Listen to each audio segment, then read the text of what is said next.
പാപ്പച്ചനെ ഞാൻ സമ്മതിച്ചു തന്നിരിക്കുന്നു. ഒരു കോളേജ് ലെക്ചറായ എന്നെ ആർക്കും വീഴിക്കാൻ പറ്റിയില്ല. ഒരു കുട്ടിയുടെ അഡ്മിഷൻ എന്നും പറഞ്ഞു വന്ന് പാപ്പച്ചൻ എന്നെ കീഴടക്കിയില്ലേ? ഇന്ന് നിങ്ങൾ ഒരു വാക്ക് പറഞ്ഞ നാളെ ഞാൻ എന്റെ ഭർത്താവിനെ മക്കളെ ഉപേക്ഷിച്ചിട്ട് പാപ്പച്ചനെ വിവാഹം കഴിക്കും. നീയോ?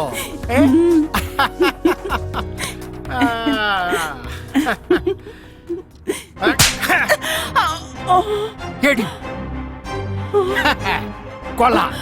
ഭർത്താവും മക്കളുള്ള നീയുണ്ടല്ലോ, എന്നെ കെട്ടാനും നടക്കണ്ട, കേട്ടി ആരുടെ പുറകെ പോവുകയും വേണ്ട. കേട്ടോടി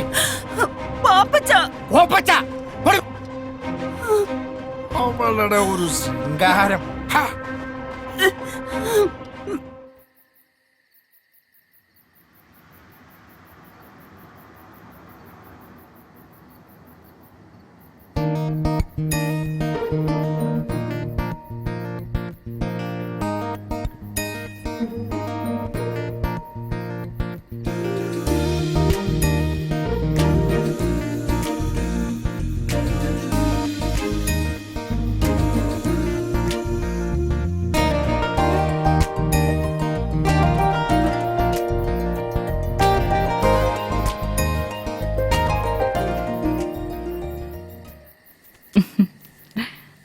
ജയശ്രീക്ക് വായനയൊക്കെ ഉണ്ടോ?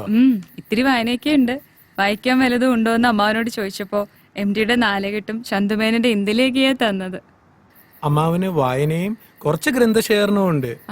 ആശാൻ അല്പം ശ്ലോക എഴുത്തും കൂടി ഉണ്ട്. അമ്മാവന് കവിത എഴുത്തുണ്ടോ? പിന്നെ ഉറപ്പായിട്ടുണ്ട്. വല്ലതും പ്രസിദ്ധീകരിച്ചിട്ടുണ്ടോ? എവിടെന്ന്? അങ്ങനെ ഡയറിയിൽ ചുമ്മാ എഴുതിക്കൂട്ടും, അത്ര തന്നെ. ബാക്കി കഥകളൊക്കെ നമുക്ക് നാളെ സംസാരിക്കാം.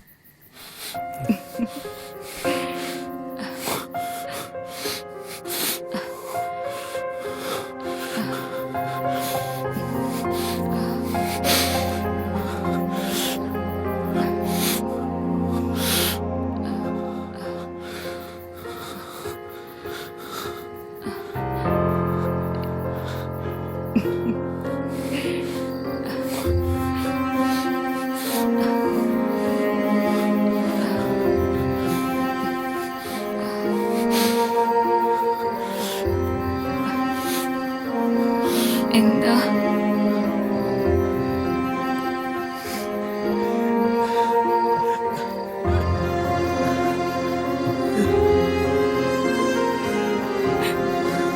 എന്താ വിഷ്ണുവേട്ടാ?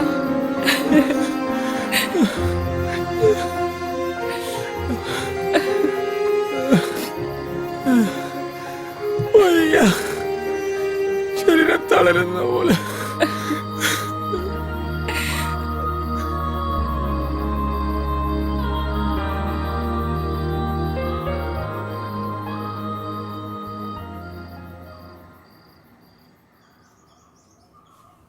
ഞാൻ ഇനി എന്ത് ചെയ്യും?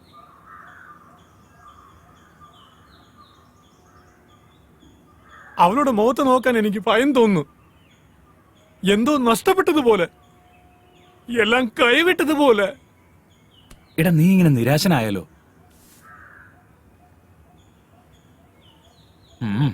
പറഞ്ഞത് നോക്കിയാ പരിഹാരമുണ്ട്. നേരോ? എടാ, വയാഗ്ര പോലുള്ള ഇംഗ്ലീഷ് മരുന്നുകൾ കഴിച്ചാൽ സൈഡ് എഫക്റ്റ് ഉണ്ടാവും.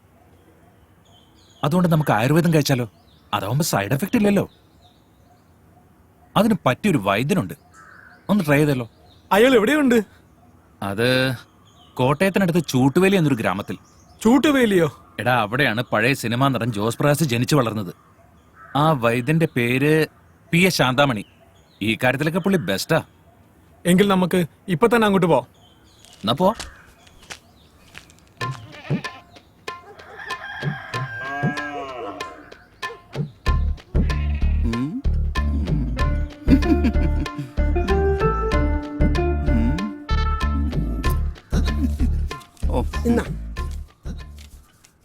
അരി 2 കിലോ, മുളക് പൊടി 250 ഗ്രാം, മല്ലിപ്പൊടി 150, ഉപ്പ് 1 പാക്കറ്റ്, ചിക്കൻ 2 കിലോ. അയ്യോ വൈദ്യരെ, ഇത് മരുന്നിന്റെ കുറിപ്പല്ലത്. അതെനിക്കറിയാന്നേ. ഇത് പിടിച്ചേ നീ. എടാ കൊച്ചേ, നാരായണന്റെ കടയിൽ നിന്ന് ഇന്ന് വൈകുന്നേരം മേടിക്കുന്ന സാധനങ്ങളുടെ ലിസ്റ്റാടാ അത്. ഓ, അതിന് കാശ് തന്നില്ലല്ലോ. ആ എടാ കൊച്ചേ, നാരായണന് മൂലക്കുരുവിന്റെ അസുഖമുണ്ട്. കഷായോ ലേഹ്യമൊക്കെ കൊടുത്ത് ഞാൻ ആ കാശ് വസൂലാക്കിക്കാം. നിനക്ക് വല്ല വിരോധമുണ്ടോ? എനിക്ക് ഒരു വിരോധവും ഇല്ല. ഓ, നാരായണന്റെ ഒരു ഗതികേട്. എന്താ നീ പറഞ്ഞേ? അതല്ല, ഈ ശത്രുക്കൾക്ക് പോലും മൂലക്കൊരു വരല്ലേ എന്ന് പ്രാർത്ഥിച്ചതാ. നിനക്ക് വരാണ്ട് നോക്കിക്കോ. എന്ത് പറ്റി? കുട്ടി ഓറഞ്ച് തിന്നുകയായിരുന്നു. അല്ലി മണത്തപ്പോ ഒരു കുരു മൂക്കിപ്പോയി. ഓ, ഒന്നാണോ അതിൽ കൂടുതലുണ്ടോ? അതറിയത്തില്ല. മോനെ, മേൽപോട്ട് വലിക്കൂ. മേപ്പോട്ട് മേപ്പോട്ട് അങ്ങനെ തന്നെ കീഴ്പോട്ട് വലിക്കൂ. കീപ്പോട്ട് വലിക്കൂ. അങ്ങനെ പല പ്രാവശ്യം ചെയ്യും. മേപ്പോട്ട് കീപ്പോട്ട് ആ, മേപ്പോട്ട് കീപ്പോട്ട് മേപ്പോട്ട് കീപ്പോട്ട് മേപ്പോട്ട് കീപ്പോട്ട്. നോക്കട്ടെ, നോക്കട്ടെ, നോക്കട്ടെ. അയ്യോ, ഒരു മേപ്പോട്ട് കയറിപ്പോയി നെറുകയിലേക്ക്. ഇനി ഒന്നും പേടിക്കാനില്ല. നേരെ മെഡിക്കൽ കോളേജിലേക്ക് കൊണ്ടുപോകും. സമയം കളയണ്ട, സമയം കളയണ്ട. നമസ്കാരം. ഇരിക്കും. വതിരെ, എന്റെ മുഖം മുഴുവൻ കാരയാ. ഇത് മാറാൻ ഒരു മരുന്നതാ. എന്താ നിനക്ക് ഇത്ര സുന്ദരക്കുട്ടപ്പനാവാനുള്ള താല്പര്യം? എനിക്കൊരു പ്രേമുണ്ട്. കാര കാരണം അവളെ അടുക്കുന്നില്ല. ഓ, മോനൊരു കാര്യം ചെയ്യ്. ദേ, ഈ കൈയും കൂടെ പറ്റിയതോടെ പിടിച്ച്. ആ, ഇത് കൊണ്ടുപോയി അവളെ വിചാരിച്ച് മുഖത്ത് വരട്ടുക. നിന്റെ കാര്യം പോവും, അവളെ നിനക്ക് സ്വന്തമായിട്ട് കിട്ടുകയും ചെയ്യും. എന്താ പോരെ? കാശ് നോക്കുന്നില്ല വൈദ്യരെ. എന്നാ ശരി മോനെ. കാര പോയില്ലേലും അവള് പോകുന്നുള്ള ഉറപ്പാ. ആര് പോയാലും നിനക്കെന്താടാ? അതെ, ഞാൻ വിളിച്ചു പറഞ്ഞ ആള് വന്നിട്ടുണ്ട്. വിളിക്ക്, വേഗം വിളിക്ക്. ഇരിക്കും. ഇത് നമുക്ക് ശരിയാക്കി എടുക്കാം. 12 മാസം കഴിക്കാനുള്ള മരുന്ന് ഞാൻ തരാം. ആഹാരത്തിന് ശേഷം 3 നേരം. ഇനിയുള്ള കാര്യമാണ് നിങ്ങൾ ശ്രദ്ധിക്കേണ്ടത്. നിങ്ങളുടെ ഭാര്യ കൂടെ സഹകരിച്ചാലേ ഇതിന് പരിഹാരം ഉണ്ടാക്കാൻ പറ്റൂ. അതെ അതെ. ഇനിയുള്ള 12 മാസം നിങ്ങളുടെ ഭാര്യയായിട്ട് ബന്ധപ്പെടാൻ പാടില്ല. എന്ന് വെച്ചാൽ പരസ്ത്രീകളുമായിട്ട് ബന്ധപ്പെടാമെന്നല്ല, ആരുമായിട്ട് ബന്ധപ്പെടാൻ പാടില്ല. പിന്നെ ലഹരി ഉപയോഗം വേണ്ടാന്ന് വെക്കണം. ഇതിനെല്ലാം റെഡി ആണെങ്കിൽ നാളെ മുതൽ ഞാൻ മരുന്ന് തരാം. ആ ശരി. ശരി, ഓക്കെ. ശരി, വൈദ്യരെ. ശരി വൈദ്യരെ. ശരി. എന്തേടാ? എന്തേ? ഞണ്ണണ്ടേ?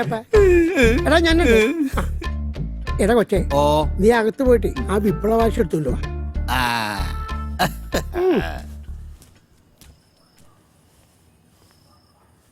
നല്ല അനുസരണയുള്ള കുട്ടിയെ പോലെ വൈദ്യര് പറഞ്ഞ കാര്യം ചേട്ടനെ ഉൾക്കൊള്ളണം.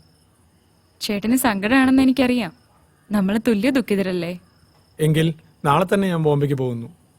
3 മാസത്തിലൊരിക്കൽ വരാം. കരയാതെ Jayashree.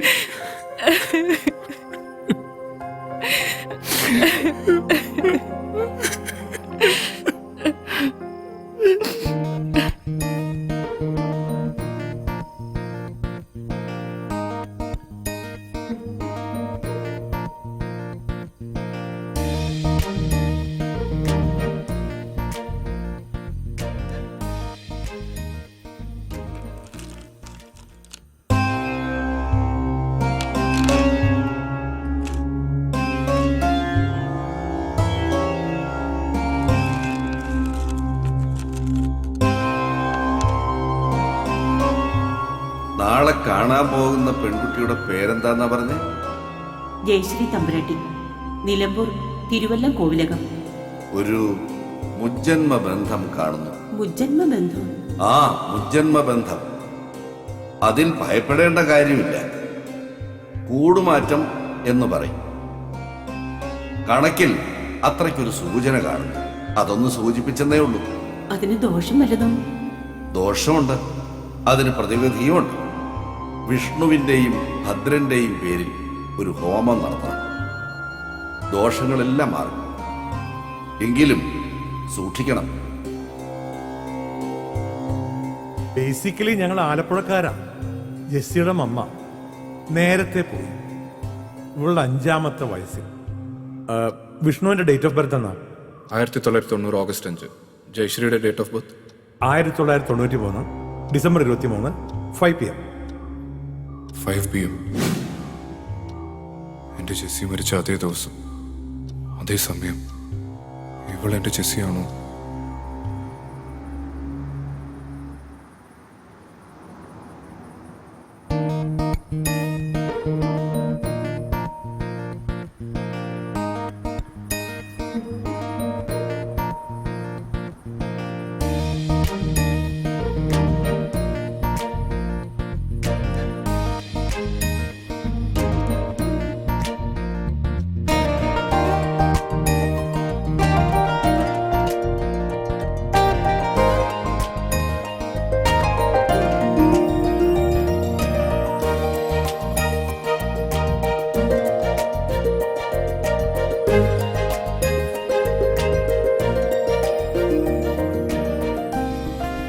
Mister Bhadran, thank you. ദാ പെണ്ണിനൊന്ന് കണ്ടോളൂ.